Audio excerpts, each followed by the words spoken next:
Puma shirt, Puma pant, Puma jacket. Oh my God. Say, my birthday is coming. Happy birthday to you. Happy birthday to you. Happy birthday, dear Kamari.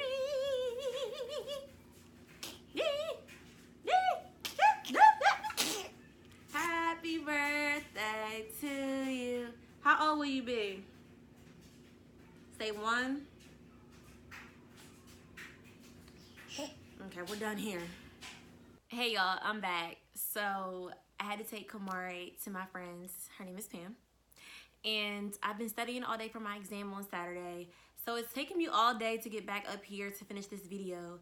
But I was not gonna let this day go by without releasing this.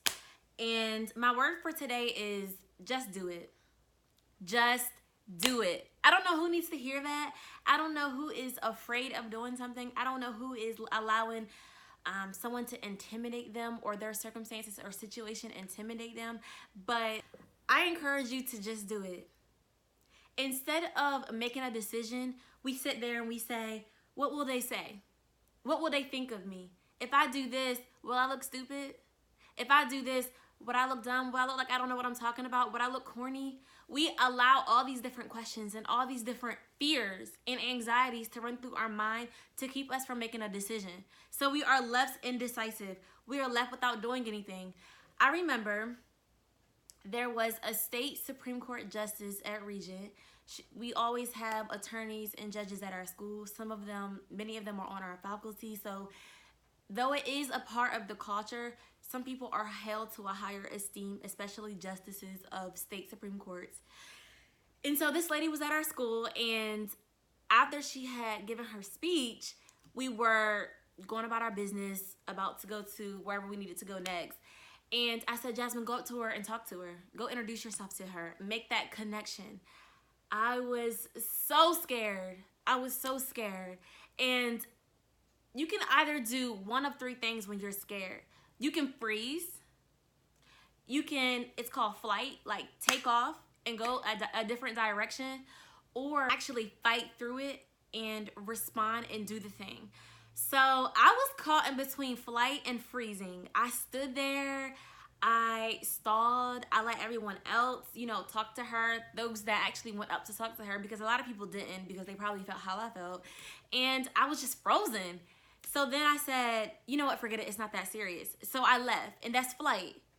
I was like, I'm just not gonna go talk to her. So I walked away in the hallway, and I was like, Jasmine, you have to go talk to her, because there's somebody who needs you to tell them that you overcame this fear and you did this. They need you to tell them that you were able to do this so that they can do it for themselves.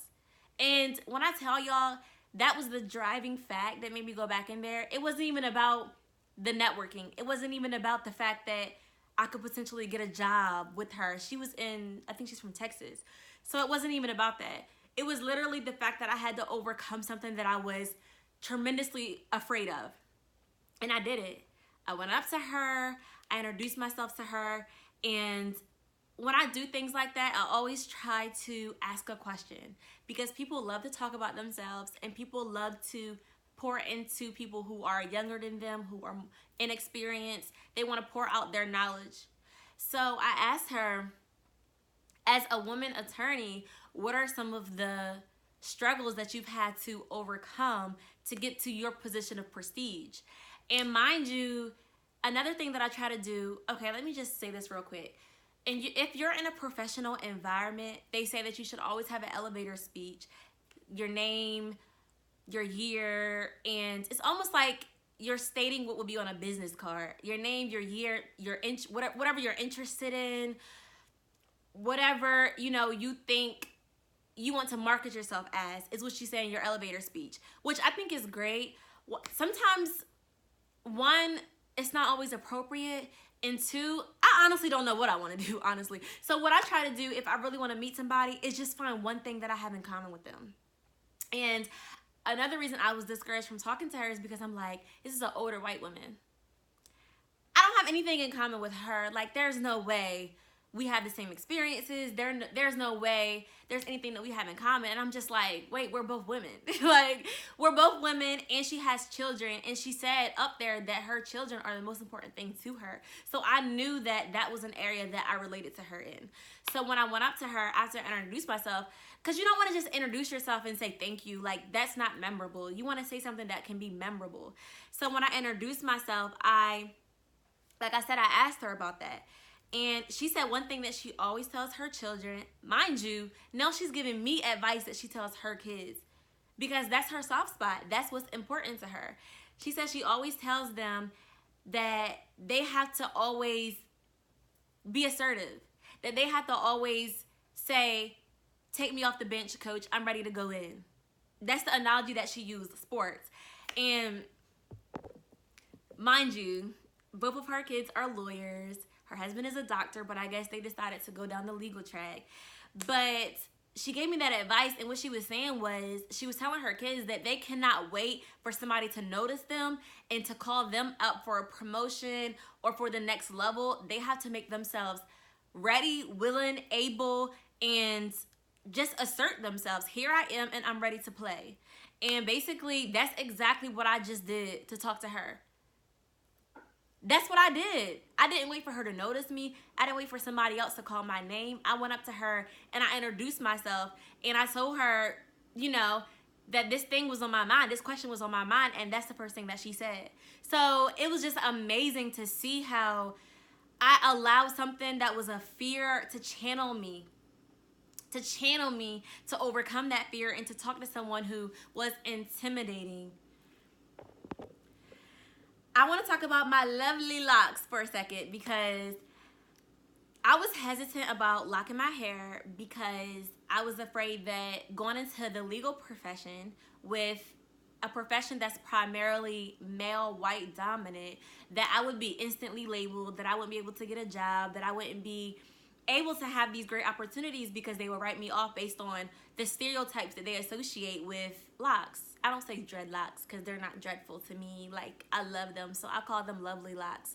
But anyway, I was hesitant to lock my hair because of that.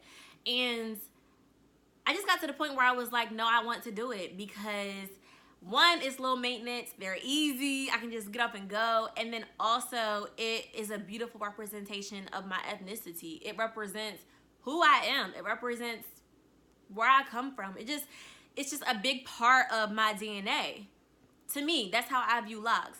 So I was like, I'm gonna do it. I'm gonna do it. And because I decided to do it, I challenge myself in certain environments when I'm around people of a level of prestige. I challenge myself to go up and talk to them. Regardless of how I feel like they may label me, regardless of how I think they may see me, I am a black woman, aspiring, or I'll say lawyer in training. So I'm just gonna say lawyer, black woman lawyer. Okay, with locks. So there are many things that they can discriminate against. There are many things that they can label me as. And there are plenty of reasons where I could be discouraged and be like, no, I'm not gonna go talk to them. I'm just gonna stay in this corner and wait till somebody recognizes me. But being as though I feel like there is a possibility of being labeled and put into a box, I challenge myself to go talk to people and introduce myself, because I know that once I open my mouth and the glory of God falls on me and the favor of God is surrounding me, they're going to listen. I'm going to get their attention. They're going to be interested. I know that it happens 100% of the time, not because of who I am, but because of the weapon that God has given me to articulate myself, to speak like I have some sense, and to be able to be an effective communicator. He's given me that as a weapon. So instead of allowing my weaknesses to cause me to back up and to be in a corner, I use my weapon and the gift and the strength that God gave me to shine. It's God at work. It's God at work. If I was perfect in every single way, if I fit into everybody's category and box and was what they were looking for or what they were interested in, then there will be no way for God to shine his glory. There will be no way for God to come through and be my strength where I'm weak, to validate me where somebody else has invalidated me, to give me purpose where somebody else has written me off, to define who I am where somebody else has labeled me incorrectly. There will be no room for him to do that. If I fit in their box, if I fit under all their labels, if I fell under all the stereotypes that they have about black women attorneys with locks, they already have their stereotypes about women who are like that. So if I fell under that and I didn't allow God to push me past whatever the barriers they've set, he wouldn't get the glory out of it. It wouldn't be an opportunity for him to shine down in and through me. So that's why I don't let anybody intimidate me. Nobody intimidates me. Like the alphas say, I ain't never scared. I ain't never scared. I've come to that conclusion. And don't get me wrong, of course I'm human, and of course sometimes I'm like, I don't know. But I don't fold. I don't fold. When I'm in a situation like that, I push myself and I make myself do it. Because it's more of a statement for me. It's not even proving anybody wrong. It's not even, oh, I gotta prove myself. It's, Jasmine, you're not scared of anybody. Nobody intimidates you. You are a child of God. That means that a supernatural God lives in you. So you're godly. Period. It's not arrogance. It's not I'm better than anybody. It's there's no mere human being that can make me fold. It could be the president of the United States. Y'all, I'm so serious. Like, I'm not folding. I'm going to rise to the occasion. I may be nervous. I may be jittery. And I may be scared. But I'm going to step up and I'm going to do it. I'm going to allow that fear to channel me and push me to do it. And it's not even just the fact that it can be advantageous for me. It's the fact that I need you to know that you are a child of God. I don't care if it's your boss. I don't care who it is. And trust me, y'all, I'm going to be held to the things that I'm saying because I'm going to have to go in front of a judge continually when I'm practicing. And I'm going to have to look at this video and be like, wait a minute, remind me of what I said because I'm scared. I know I'm going to be put to the test of this. And I know the enemy is mad that I'm saying this, but I'm saying this to you as well that I don't care if it's in your relationship. And I'm going to go there for a second. If your man or the person that you're with is verbally or mentally or physically abusing you, don't fold. Do not be scared because the enemy wants to use fear to control you. You stand up, you speak up, you say what is right, you say how you deserve to be treated, you get the resources and the help that you need, and you leave. Period. If y'all are married, I can't speak on that. Y'all are married, y'all have a covenant. I'm speaking on toxic situations. Y'all don't have a marriage vow and you've allowed this man or woman or this person to intimidate you into staying and not doing anything. You've lost your voice. Do not allow anybody to intimidate you. You speak up. You know what's right. You know what's right. You know your worth. Do not let anybody treat you like a piece of trash.